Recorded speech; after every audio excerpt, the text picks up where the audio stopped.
The GPA required to be eligible to sit for this company was 7, and it wasn't open to all company.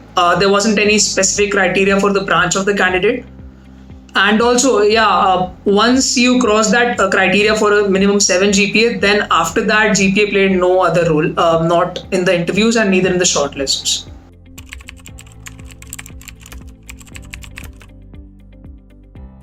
Now, we were selected for the software development engineering profile, and there we were supposed to work on their in-house projects, be it maintenance or preparing them from scratch. Coming to the selection process, first we had a behavioral round where, based on a few questions, we got a feedback on our character. It wasn't an elimination round, and neither was there any minimum passing marks. It was just there.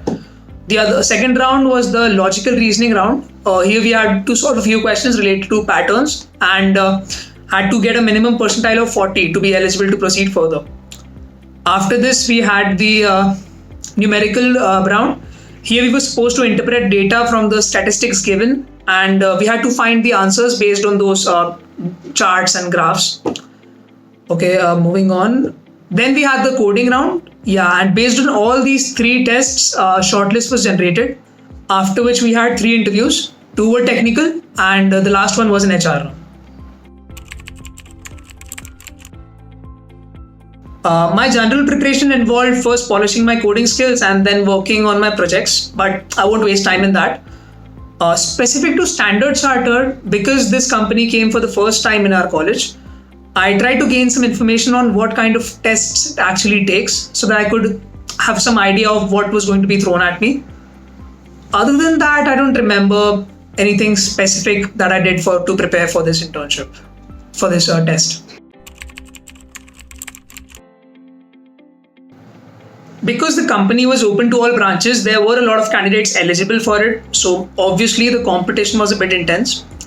And personally, I felt the logical round to be a bit difficult because there were just 75 seconds for each question and we had to choose among 16 plus options. So I found that a bit hard.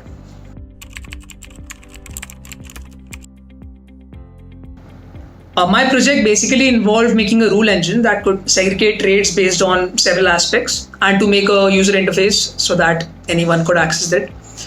Overall, I had a great experience, but because it was in a completely virtual mode, I personally felt that we could have learned a lot more had it been on-site. I mean, I'm not just talking about the technical knowledge here, but the professional skills, the leadership skills, the work culture, all that.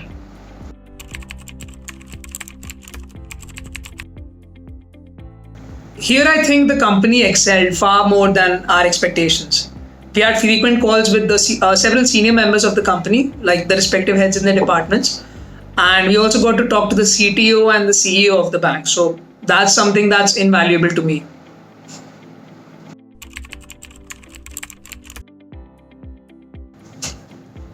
I feel that your dedication and perseverance during the internship are the main factors here.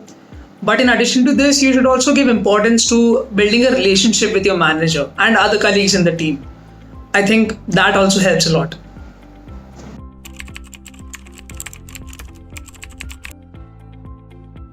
I think one important fact that students forget is that both their projects and their coding skills are important for selection.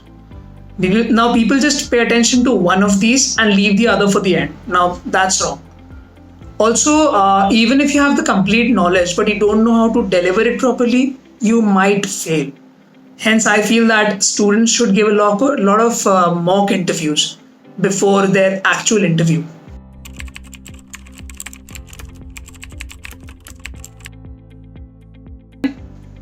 I am a member of the Abhay Dramatics Club, and yes, I do feel that it has helped me a lot. Not just in improving my soft skills, but also in developing my ability to work with a team as a professional.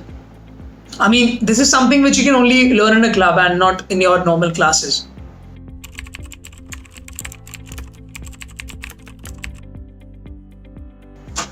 I feel that in our curriculum, the main technologies that are used today, they should be added so that a person can work on all of them before she has to choose one which they're going to pursue for the rest of their life. I mean, Right now, a student just has an option of asking their senior or their friend before proceeding further. But if we add it in our curriculum, we'll have more flexibility.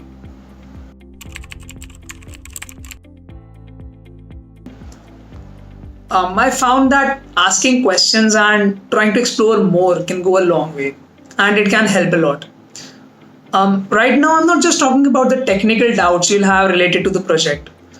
I'm also talking about the other questions you might have, like about, let's say, about the corporate world. I mean, asking questions actually shows that you're genuinely interested and that you're ready to take that extra step to do well in your future.